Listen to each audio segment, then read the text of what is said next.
Hello and welcome to the morning sports briefing here on Sunday, the 19th of July. I hope you're all having a wonderful weekend, and boy, wasn't the weather good yesterday. Myself and Stephen got out two games in the Goodyear Auckland Club Rugby, and after some wet days, it was great to have some dry weather to watch the rugby in. And boy, thank you to all the clubs up there in Auckland who have been very welcoming to us as we've gone around. By the way, if you want to catch those interviews, you can watch those on our Facebook page that we did post-match interviews at those games. Also, we'll be rounding up all of the club rugby in the Driving Malls show on Monday evening at 8 p.m. In the news today, then, three tight games in the NRL. The Canes dash Blues titles hopes. Dixon comes second. The Pulse stamp their authority on the ANZ Premiership. The Nuggets catch the Airs, and rain stops play. Yes, a packed morning of news here on New Zealand Sports Radio. This is your best way to start the day up to date with all of the important sports news. And let's kick off with the football. Over in the EPL, West Ham beat Watford 3-1. And you've got to say that probably secures West Ham's survival now. They're 6 points clear of Bournemouth and Villa, who are in that relegation zone. Norwich City are already relegated. Watford now, with that loss, only 3 points ahead of those two teams. Look, with two games left, it's Watford probably will survive anyway. Also, overnight, sorry, that was actually that's the only game we got to update from the EPL. From the Belarusian Premier League, Verbitsk beats Smolovic 1-0. There was a good win for Verbitsk, and sees them climb up in mid-table. And also we have Ruha Brest versus Bate playing at the moment, but it looks like Bate are going to win that one. They're 0-3 up after 60 minutes.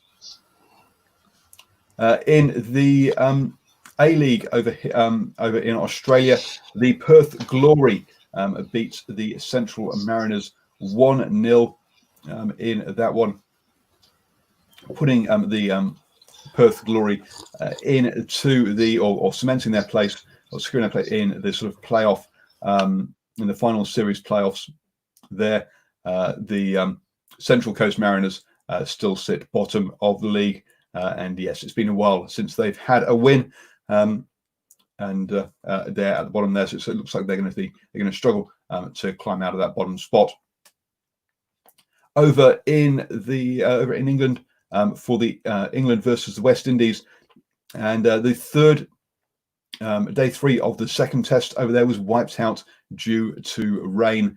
So yes, no action over there. So that still remains with England after their first innings, 469 declared after 9 wickets, and the Windies got to 32 for 1 at the close of play on day 2. But yes, with day 3 wiped out, that obviously reduces the chance of them seeing a result in that in that second test. And I'm going to hand you over to Stephen, who's going to take us through our birthdays this morning.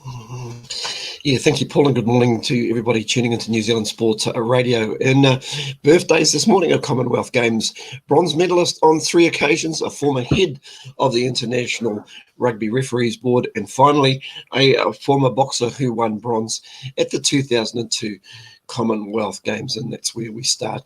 Our birthdays this morning: Daniel Codling, born this day, the 19th of July 1979 in Auckland, New Zealand, is a former boxer who won a bronze medal in the 64 to 69 kilogram welterweight division at the 2002 Commonwealth Games. Codling also worked with the New Zealand Warriors as a cardio trainer, bringing fitness aspects of boxing into rugby league. Moving right along, Patrick Dennis O'Brien, ONZM, born this day on the 19th of July 1959, commonly known as Paddy O'Brien, is a New Zealand International Rugby Union referee and former head of the International Rugby Board's referee board. He was born in Southland, New Zealand. He played his rugby as a fullback and wing for Southland at age group and a B level, as well as sevens between 76 and 84. That's why Paddy looks so quick when he's on the field. In the 2005 Queen's Birthday Honours, O'Brien was appointed Officer of the New Zealand Order of Merit for services to rugby as a referee. And finally, Rhonda Robertson, born this day, the 19th of July, 1970 in Auckland, is a former female badminton player. She represented New Zealand. She is a veteran of 2 Olympic Games and 4 Commonwealth Games. At the 1994 Commonwealth Games, she won a bronze medal in the women's singles. Robertson won another bronze medal at the 1998 Commonwealth Games, partnering Tammy Jenkins in the women's doubles. 4 years later, at the 2002 Commonwealth Games, she won another bronze medal in the mixed team. It seems like she was always destined to pick up the bronze medals. However, it is her birthday today, along with our other 2 recipients. So happy birthday to all 3 of you. Back to you, Paul. And once again, 3 tight games of rugby league we're looking forward to commenting on this morning. Yeah, it seems like being a weekend of tight games all round. Okay, folks, you're listening to New Zealand Sports Radio here this morning as we bring you up to date with all the important sports news. And yesterday in Super Rugby Aotearoa, the Hurricanes and the Blues fought out a cracking game where both sides, the lead switched sides many times. The Blues made a good start, but then got a yellow card. But they survived that, only for the Canes to come back and even things up at half time. In the second half, the Canes made the better start. The Blues came back to even things up and then take the lead with just after the hour mark. But a try late on for the Canes meant they got a 2-point lead and they held on to that. So yes, it all came down to one conversion. Bowden missed his one. Geordie scored his one, and that was the difference between the 2 teams in the end down there in Wellington. Over in Australia, we followed that game up with the Waratahs taking on the Brumbies, and this was another game that went that swayed either way. The Brumbies started off really well and took the lead, only for the Tars to come back and take a 20-5 lead through that first half. But by half time, the Brumbies already clawed themselves back to 2017. The Tars were first to score in the second half to extend their lead, but it wasn't enough because, again, with just 4 minutes to go, the Brumbies scored the replacement 9 sniped over to score a try, and the conversion was completed for a 1-point lead, and the Brumbies held on to that victory. Again, it was a lot closer than I think many of us were expecting. Also, last week, the Farah Palmer Cup fixtures were announced. So the Farah Palmer Cup will kick off on Saturday, the 22nd of August, and go through so the final will be on Sunday, the 18th of October. This year, we have a new format with teams split into a North Division and a Southern Division before the top 2 of each conference will play off in a semi-finals, and then obviously the finals. There'll be a number of double headers between the with the Minor 10 Cup games, and myself, Stephen and Ashwin will be trying to get to a number of Minor 10 Cup games. We'll try and catch some double headers and Farah Palmer Cup games as well. So keep your eyes out, do follow and subscribe to New Zealand Sports Radio for coverage of the Farah Palmer Cup when it kicks off as well. I'm going to hand you back to Stephen, who's going to take us through the NRL news. I mean, a sport that keeps on giving, but this time in a good way. Yeah, it certainly does, Paul. And on the paddock, at least. Now, First of all, the Dragons make a great comeback against the Bulldogs. The Rabbitohs make a great comeback against the Knights, but come up short, and Manly upset the high-flying Parramatta Eels. And we also look at the Warriors. They are rubbing a coaching speculation, but it's with the action on the field where we start this morning. The Dragons v the Bulldogs. The Dragons have clawed their way back to defeat the Bulldogs 28-22 in an absolute nail-biter after the Bulldogs had led 20-10 at half-time at Wynn Stadium in Wollongong in the first game of a triple header Saturday. The Dragons scored 2 tries in the opening 8 minutes to fullback Mick Duffy and blockbusting centre Ewan Aitken, getting off to the best possible start. However, it would be the Bulldogs who would lay on the first of 3 tries in the first half to hooker James Marshall-King on the 20-minute mark. Fullback Nick Meaney threw a dummy and slipped through to score, and then barnstorming forward Raymond Faitala Mariner crashed his way over just 4 minutes later to send the Dogs into the break ahead by 10. The Bulldogs started the best in the second half, with Meaning adding a second penalty goal to stretch it out to 12 points, but it would be the Dragons who would come home like a wet sail with 15 minutes to play, adding 3 tries to Jason Saab, Duffy grabbing a second try to level the scores. The game was pretty much on the line. Unfortunately, Bulldog Marcelo Montoya knocked on for Corey Norman to scoop up, run through and score the match winner. That final score again, St George Dragons 28, Canterbury Bulldogs 22. We move on to our second game, and Newcastle Knights did their best to lose the second Saturday game after leading 20-0. As South Sydney scored 3 tries in 7 minutes and almost pulled off an amazing late comeback at Bankwest Stadium. The Knights were dominant for 60 minutes, but then South scored their first try with 15 minutes left and scored two more in quick time to make it 20-18. The Rabbits almost snatched an incredible victory, but the Hunter side managed to hold them out. They're from the Hunter Mariner area. That's Newcastle Knights. Mitchell Pearce and Kalen Ponga were the stars, while young centre Bradman Best and returning forward Mitchell Barnett were huge for the winners. The Knights, who led 14-0 at halftime, scored 3 tries to winger Inari Tuala, standoff at Kurt Mann and fullback Caleb Ponga. A try to centre Bradman Best and a penalty to Ponga in the 58th minute stretched the Knights' lead to 20-0. The Rabbits scored those 3 late tries. First to its bench player Mark Nicholas, live wire hooker Damien Cook bagging a double, but it was a case of too little too late. The Newcastle's Knights getting the job done again at 20 points to 18.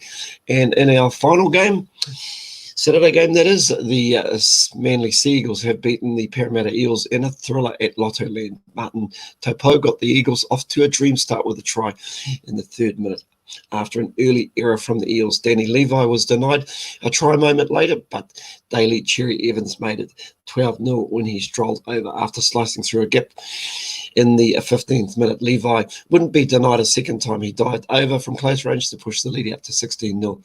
The Eels finally got on the scoreboard with a try to Michael Jennings, cutting the deflect to 10 points in the 32nd minute. However, any thoughts of an Eels comeback were quickly dashed with Joel Thompson pounced on a kick to push the lead back to 18 points at half-time. The Eels struck first in the second half after Walker Blake ran the length of the field following a controversial call. Blake appeared to strip the ball in a 2-man tackle, but the bunker ruled that it was a loose carry from Marty Tapo. Michael Jennings added a second try to give the Eels a sniff in an unlikely victory when he sliced through in the 73rd minute. George Jennings then scored a late try with 6 seconds on the clock, and the Eels opted to take the short kick off at one last chance of victory. However, the Sea Eagles went for the short kick and regathered the ball to hand the Eels just their second loss of the season. To be honest, that last try was just more of a consolation try. That final score again at Manly Sea Eagles 22, Parramatta 18. And we'll look at the full wrap-up of results tomorrow morning and also the table, but we'll cover that more extensively with Brad and Sanjay on Wednesday evenings in the Standoff 8 p.m. right here on New Zealand Sport Radio.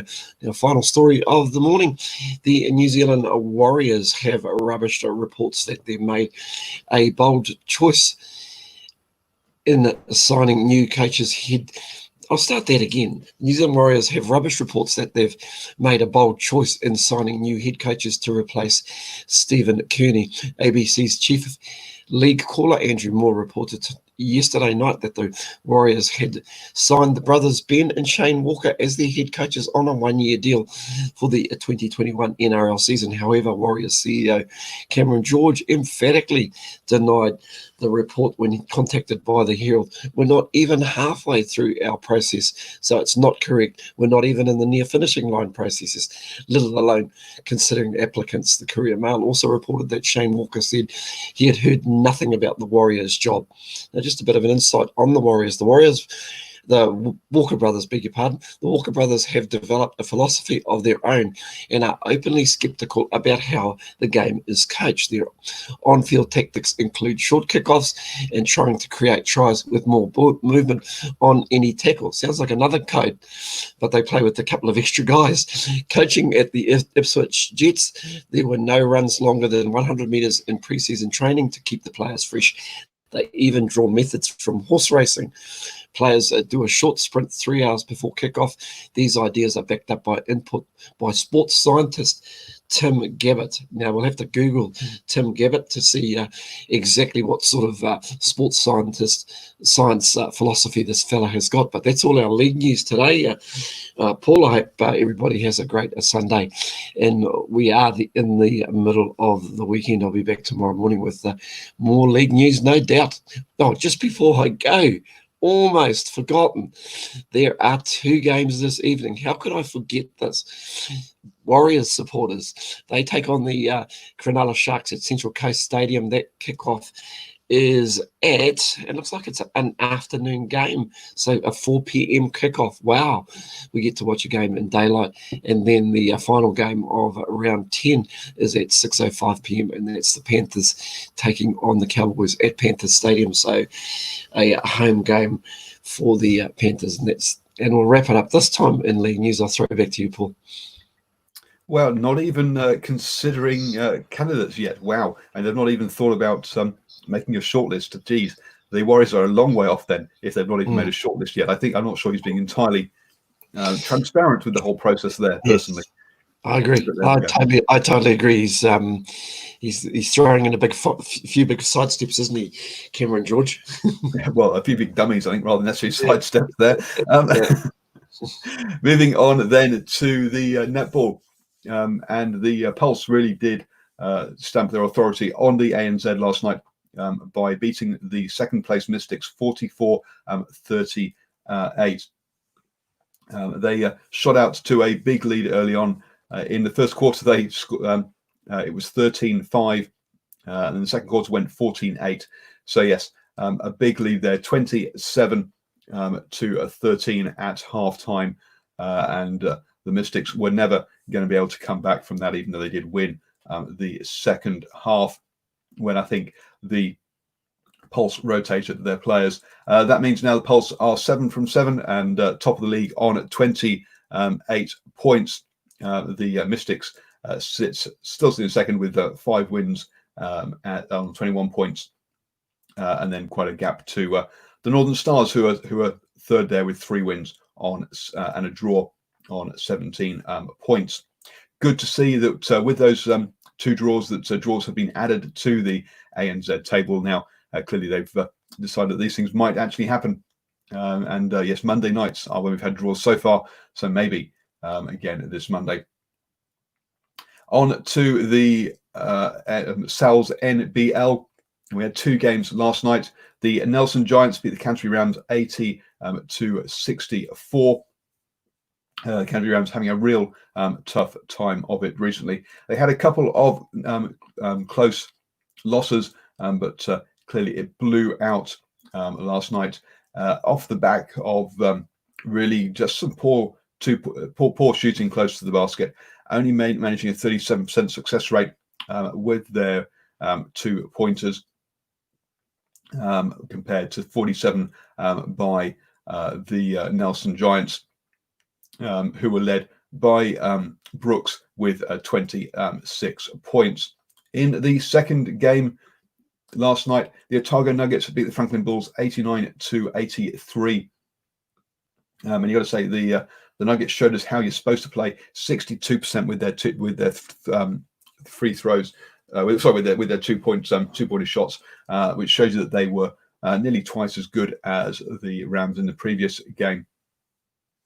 They were led by Hunt with 31 points in that one.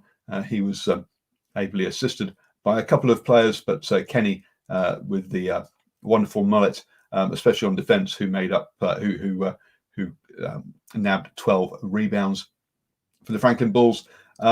No player got above 20 points, so it's much more a team affair with lots of players chipping in with points, but they came up short. That means now that the top of the table is the Taranaki Mountaineers with on 14 points with the 7 wins, joined by the Otago Nuggets with 7 wins and obviously 14 points as well. The Manawatu Jets have got 6 wins and a game in hand, so they can join those two teams at the top of the table. And then they're closely followed by the Bulls, who are on 6 wins. The Huskies on 5. The Nelson Giants on 4, and the Canterbury Rams on 3 wins. But those 3 wins are the first 3 games of the season. They've now had 9 back-to-back losses. A tough old season for them in the Sal's NBL. Moving on to motorsport. And Scott Dixon over there in the IndyCar really did not have his car set up well for qualifying, and ended up starting from 17th on the grid for the night race down in Iowa on the Iowa Speedway. He came through the pack to finish 2nd behind Simon Pinot. Simon Pinot did even better. He actually started from the back of the pack after being unable to qualify. So yes, an amazing race down there in Iowa. That's the first of a double header, and we'll bring you the results of that second race tomorrow. Scott Dixon still leads the overall standings in the series. Over in Hungary, we have the 3rd Grand Prix will be taking place. Of the season will take place this weekend after 2 races in Austria.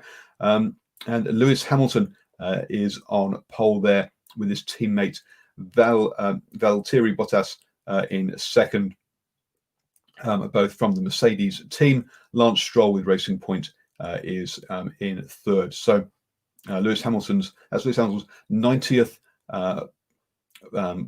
pole qualification of his career. And obviously we'll bring you the results of that race tomorrow as well. Don't forget, you can listen to New Zealand Sports Radio on the go. Just search for New Zealand Sports Radio on your favourite podcatcher, be that iTunes, Spotify, iHeartRadio, or Acast. Also, you have now started the day the best way, up to speed with all of the important sports news. Thank you for joining us, folks. And don't forget to join us this evening at 8 p.m. For our Super Rugby review, which obviously today we have the Chiefs versus the Highlanders in the afternoon game. And we'll review the action from all 4 of the Super Rugby games, both Super Rugby Aotearoa and Super Rugby AU as well this evening at 8 p.m.